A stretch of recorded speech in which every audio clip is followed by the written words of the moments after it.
Hello YouTube, this is the Duke coming at you with another old school bike build.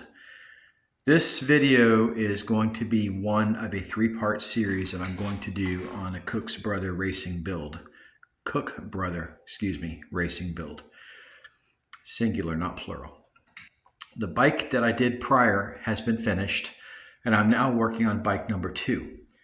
As I mentioned on my last video, I'm going to be ordering a new fork and frame set, which has arrived. And I wiped it down this morning with some 4-0 steel wool and a damp cloth. Then I finished it up with some alcohol wipes just to get off the residue. And I'm pretty happy with the way that the frame looks. It's, out of a score of 1 to 10, she's probably an 8. There's some light blemishes on the frame in a few spots. So without any further ado, let's go over and take a look at this pretty rad 1980 chain tensionized Cook Brothers frame and fork. All right, guys, so here she is. For reference purposes only, this is the 1979 that I featured on my other video. And she's red, white, and blue. And she does not have the chain tensionizers on the back. This is a pre-chain tensionizer frame, okay? But she's all period correct. If you haven't seen this video, I advise you to go check it out. Now here's the 1980 frame that just came in. I put this pad on here to protect it because these frames are very fragile, as I've said in my other videos. And this one has the Cook Brothers forks, and they are in incredible condition. This bike is in really nice condition. I was not able to get the Cook Brothers forks on this bike, so I went on with some really nice 1979 Tangy TX 1200s. which went on this frame like butter with a sealed headset that I believe is a Dicomp or Tioga. I don't have my readers on, so I can't really tell, but looking at this, oh, it's a Tangy. That's a Tangy sealed headset. So we're going to do the same thing with this one. We're going to pull off these bearing race cups. We're going to go on with the Tangy sealed headset. Let me take a seat here and give you guys a better view of this frame. All right, so as you notice, the decal theme on this bike is red, whereas this one is red, white, and blue. So we're going to leave her alone because I'm not sure if these decals are repops or original, but they're in very good condition. Now you will notice that this does have the tensionizers on the rear. And there they are, okay, and they are spring-loaded. And what this does is it makes sure that the axle cannot come forward. It actually goes into the rear of the dropout and holds the axle nut into position. And that is something that Cook Brothers, as I've said in my other videos, that is something that Cook Brothers innovated at the time. Nobody else in BMX was doing anything like this. The layback seat post, the chain tensionizer on the rear dropout, the non-threaded front forks where they actually used a clamp-on stem that went on a clamp-on fork that was not threaded. These were all innovations that they made way before the mainstream BMX people came. Gary Cook was behind the design of all these really innovative ideas. As I mentioned in my prior video, one of the brothers decided to go off on their own and design elite golfing equipment, and the other one continued the tradition until it was sold out in 1983 to a different owner. And I get into all that, and I get into Cook quality products, and I get into who they are now, owned by a company that owns Botima and Race Inc. And if you want to learn all about that, you can watch that in my previous Cook Brothers bike video. I'm not going to recap all of that in this video. This is just video 1 showing you of what the frame and fork looked like that arrived and how I cleaned it up. Now this is what I use on most of my bikes. Okay, grade 0000 steel wool, and it's matted, and this is still in really good condition. And basically what I do is I just lightly go back and forth on this frame probably about 100 times until it's at the point where it is right now, where it just slides off the chrome. You'll notice when it's really dirty after you do that, if you wipe your thumb over it, you'll have a lot of residual. I don't have that on my thumb because I've already gone over this frame. You would be surprised how much dirt you can get off a chrome frame, okay? As nice as this old Huffy flatbed looks, if I hit this with the 4-0 steel wool, my fingers would be black after I'm done. You can't really see the dirt and grime. It's on an almost microscopic level, but trust me, it's there. So we don't have her shining up quite as much as this one because I have not yet hit this one with the Blue Magic. But what I'll do tomorrow is I'll go on with this, okay?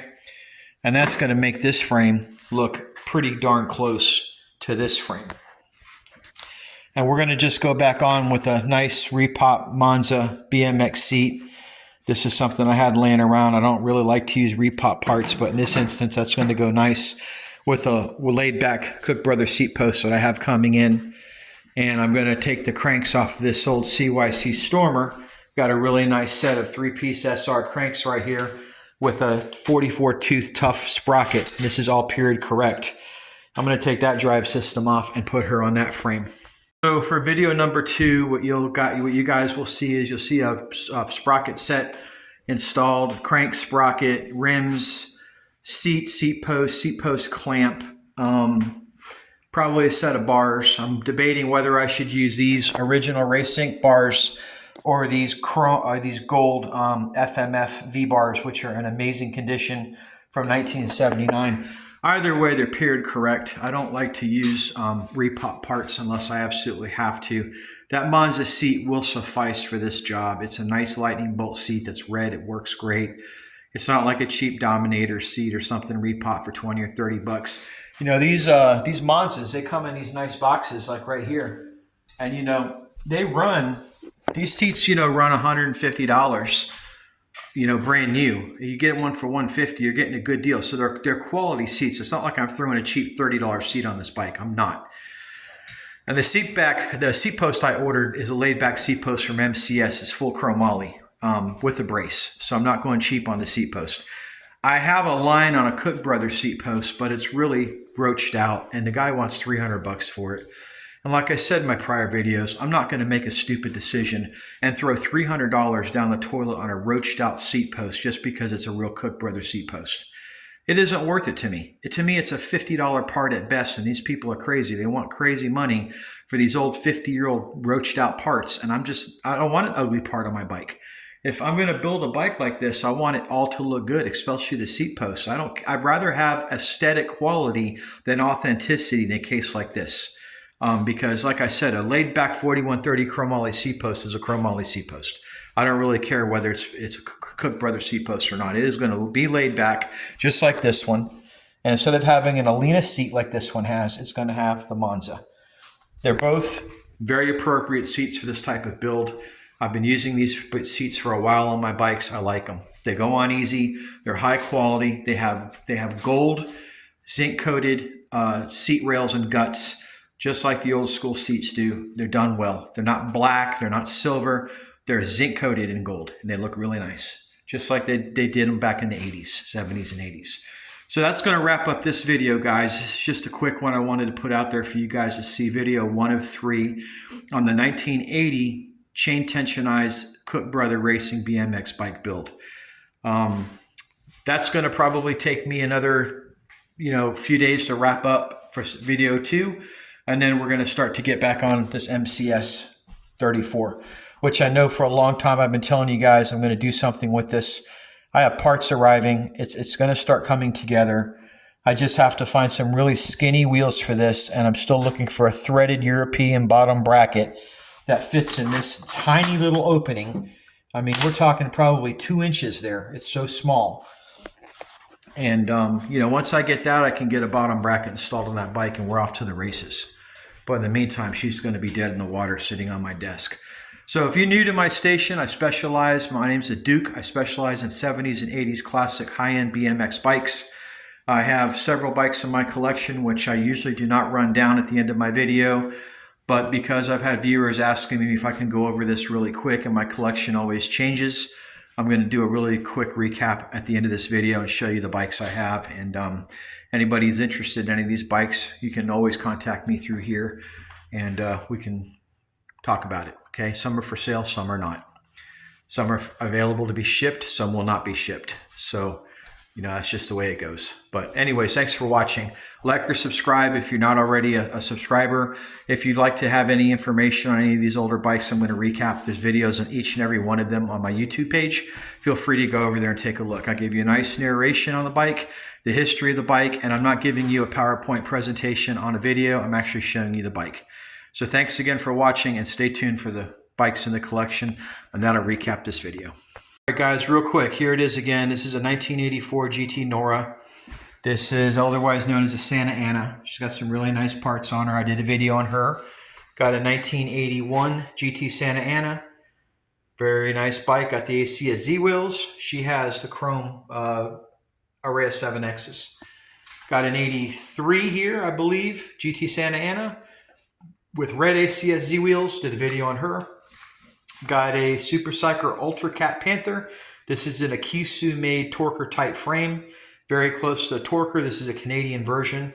This is another Canadian bike made by Norco. This is another twin tube, just like the Torker. Norco Spitfire, very rare bike. Probably will never find another twin tube Norco except this one. I think they only made 7 of them. This is one of 7. This is a real Torker. This is a Torker 280, 1985, I believe, with yellow ACS Z wheels. This is a CW Z300, I believe, or Z3000.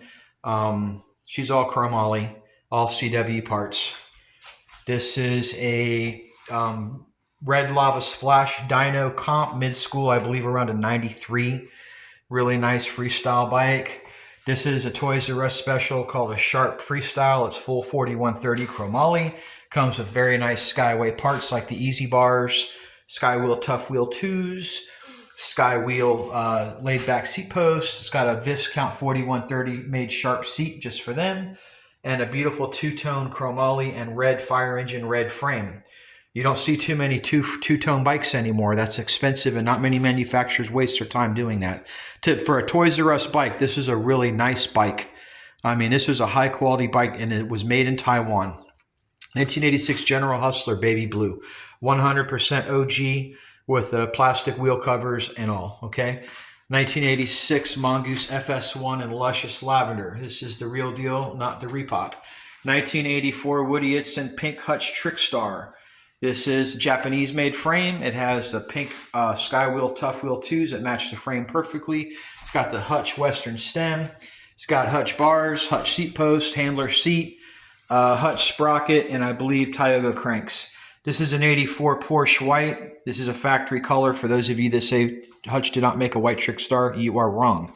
If you ever go to the catalog for 84, you will see white. Porsche White is what they called it.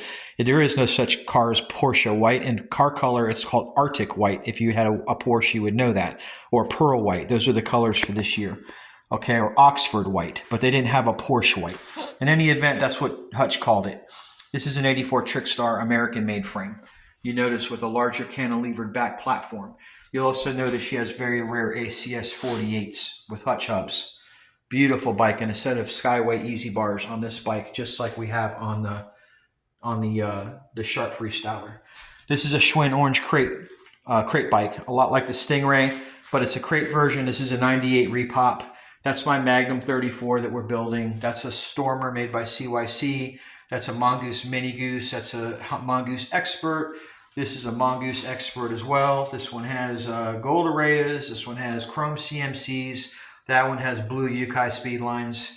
This has Tough Wheel 1s. This is a Mongoose Motomag 1977, 100% original with Ashtabula bars and gooseneck and messenger seat. This is a Super Goose 1980 or 1979, excuse me, with the Pro Class rims, T-stamp crank hanger, flattened chainstay, all Mongoose.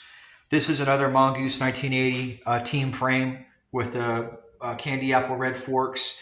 Also, Mongoose stamped bottom bracket, Mongoose stamped headset, tough neck stem, Mongoose bars, red Mongoose messenger seat, Mongoose cranks, and it's all Mongoose. And then we have a 1981 Team Mongoose right here. She's got some Skyways on her, Mongoose bars, set of generic Snowflake sprocket made by Mongoose, set of 870 die comp brakes, got a stuck seat post in there that I can't get up, so I stuck a nice GT drop nose seat. That's a $300 seat, people, believe it or not. Can't believe it, but that's what they go for.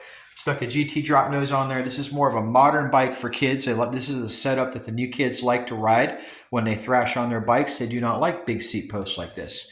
They like this. So if any of you guys out there see this video and you want a classic old school Mongoose, but built to today's specifications, well, here you go. I think this will work for you just fine.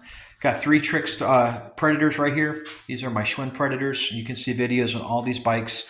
This is my Fuji Racer. This is my 750X. She's a fast bike, and this is the Fuji 1977 550, I believe, with the front cantilevered forks. 79 Cook Brother Racing, as I showed you earlier. This is my Huffy Flatbed. She's a 1986, I believe, 87. And then I got another 86 Schwinn Predator back here. And then we're, of course, building up our second CBR bike. This is a 1980 CBR bike. So that's it, guys, for today. Thanks for watching, and I'll see you in the next video.